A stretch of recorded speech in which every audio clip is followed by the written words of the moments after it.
आता है कि अल्ट्रासाउंड की एब्जॉर्प्शन क्या है। अटेनुएशन का एक पॉइंट आपने समझना है। देखिए, जब भी अल्ट्रासाउंड वेव ट्रैवल कर रही होती है तो समटाइम्स ऐसा होता है कि फॉर एग्जांपल आप लोगों ने कितनी इंटेंसिटी की थी, ठीक है, आप लोगों ने 1 मेगाहर्ट्ज़ की जो है ना अल्ट्रासाउंड वेव दी, और जैसे जैसे वो जाती गई उसकी जो है ना फ्रीक्वेंसी जो है वो क्या होती गई, कम होती गई। इसी तरह उसकी इंटेंसिटी भी जो है वो कम होती गई बीम की जब वो ट्रैवल कर रहा था, यानी जो ट्रीटमेंट हेड से बीम निकला वो हाई फ्रीक्वेंसी का था, लेकिन जैसे जैसे वो आगे बॉडी तक टिश्यूज तक पहुंचा तो वो लो फ्रीक्वेंसी का हो गया। ऐसा क्यों हुआ? ऐसा इसलिए हुआ कि कुछ एनर्जी जो है वो क्या होगी, अटेनुएट हो गई। क्या हो गई? अटेनुएट हो गई। अटेनुएशन किस तरह से हो सकती है? अटेनुएशन दो तरह से हो सकती है। एक तो एब्जॉर्प्शन होगी, कुछ टिश्यूज ने उसको एब्जॉर्ब कर लिया, या फिर कुछ वेव्स जो है वो क्या होगी, स्कैटर होगी। ट्रीटमेंट हेड और बॉडी के दरमियान डिस्टेंस ज़्यादा था जिसकी वजह से वेव्स क्या होगी, स्कैटर्ड होगी, और उसकी इंटेंसिटी एज अ रिजल्ट कम होगी। ठीक है, ये चीज़ आपको यहाँ पर क्लियर होगी।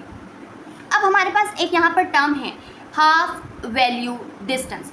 ऐसा डिस्टेंस जिस पर अल्ट्रासाउंड वेव आप ट्रैवल करी थी, आप लोगों ने शुरू में उसको एक पार्टिकल, ये ट्रीटमेंट हेड था, ठीक है, यहाँ से अल्ट्रासाउंड वेव ट्रैवल करना शुरू हुई।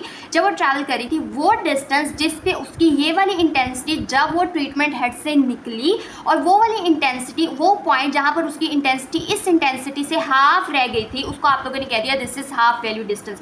अज्यूम किया यहाँ पर 1 मेगाहर्ट्ज़ इंटेंसिटी थी, तो जिस डिस्टेंस पे जाकर बॉडी टिश्यू के अंदर जिस डिस्टेंस पे जाकर उसकी ये इंटेंसिटी क्या हो जाएगी, फ्रीक्वेंसी की मैं आपको एग्जांपल दे रही हूँ, उसकी ये इंटेंसिटी अगर फ्रीक्वेंसी जो है वो 0.5 हो जाती है या इंटेंसिटी कम हो जाती है। मैंने आपको फ्रीक्वेंसी की एग्जांपल इसलिए दी क्योंकि पीछे आप लोगों ने फ्रीक्वेंसी के बारे में पढ़ा था, ठीक है। इंटेंसिटी हम आगे पैरामीटर्स में पढ़ेंगे, ठीक है। जहाँ पर वो जाकर हाफ हो जाती है वहाँ पर जो है उसको हम क्या कहते हैं, this is half value distance. This is what they have written in the book, जो कि हमारे पास यहाँ पर एक छोटा सा टॉपिक है। अटेनुएशन किस तरह से हो सकती है, एब्जॉर्प्शन की वजह से हो सकती है। एब्जॉर्ब्स कहाँ पर होंगे, टिश्यूज के अंदर होंगे। स्कैटर्ड क्या होंगे कि वो जो है जब भी बीम ट्रैवल कर रहा है तो जो है वो स्कैटर्ड होना शुरू हो जाएगा, अपने पास से क्या हो जाएगा, डिफ्लेक्ट हो जाएगा।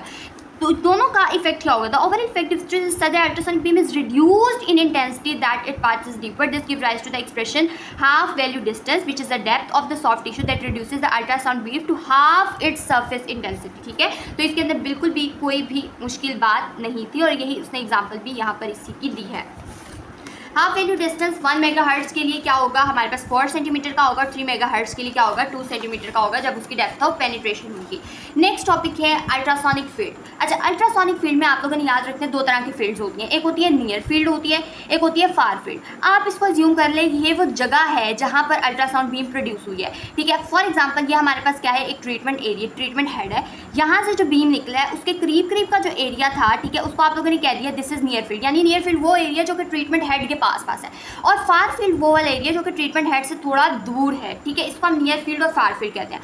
अब नियर फील्ड डिपेंड कर रही होती है रेडियस ऑफ द ट्रांसड्यूसर क्या है, ट्रांसड्यूसर यानी ट्रीटमेंट हेड का जो रेडियस है वो क्या है, और वेवलेंथ क्या है जिसको उसने इस तरह से रिप्रेजेंट किया है। दिस इज नॉट इंपॉर्टेंट, जो कि आपको मुश्किल लगे, इट इज़ नॉट इंपॉर्टेंट, ठीक है, ये ऐसे इंपॉर्टेंट नहीं है। यहाँ पर जो बात इंपॉर्टेंट है वो कहते हैं कि जो हमारे पास नियर फील्ड है और जो फार फील्ड है दोनों को समझना ज़रूरी इसलिए है क्योंकि समटाइम्स जो नियर फील्ड होती है, जो यहाँ पर पास पे होती है, उसकी इंटेंसिटी थोड़ी हाई होती है, ठीक है। वो समटाइम्स ऐसा होता है कि जो एनर्जी वेव्स होती है वो कंबाइन करके क्या कंस्ट्रक्टिव कंबाइन करती है, उनकी इंटरफेरेंस जो है वो कंस्ट्रक्टिव और डिस्ट्रक्टिव इंटरफेरेंस आपने पढ़ी होगी।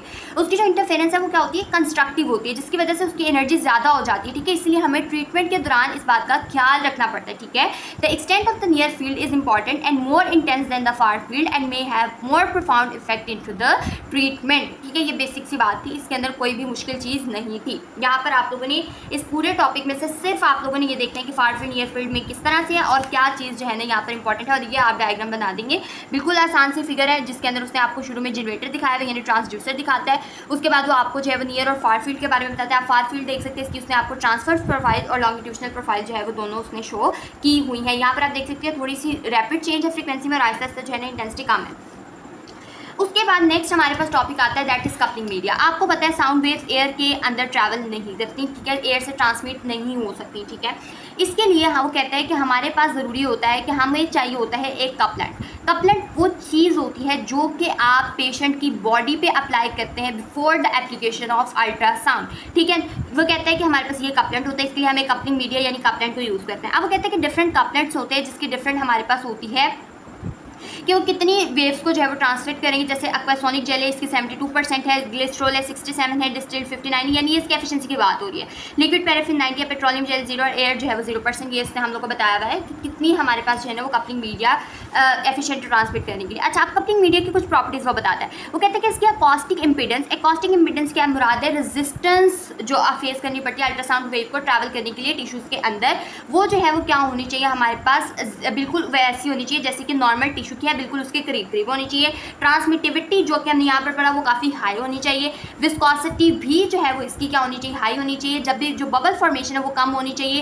केमिकली इनएक्टिव होना चाहिए ना कि अल्ट्रासाउंड वेव लग रही है उसका केमिकल एक्टिव हो रहा है और जो है वो स्किन रिएक्शन कॉज कर रहा है, it should not be like that.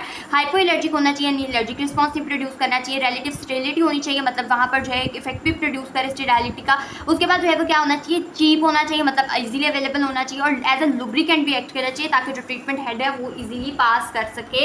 यही कपलिंग मीडिया की उसने छोटी सी बात लिखी हुई है। कपलिंग मीडिया और उनकी एफिशिएंसी क्या है और उसने यहाँ पर चीज़ें पेड़ और इसकी जो है उसके करेक्टरिस्टिक्स नेक्स्ट पार्ट में हम ट्रीटमेंट पैरामीटर्स जो है उसको डिटेल के अंदर डिस्कस करेंगे। Thank you so much and अल्लाह हाफिज़।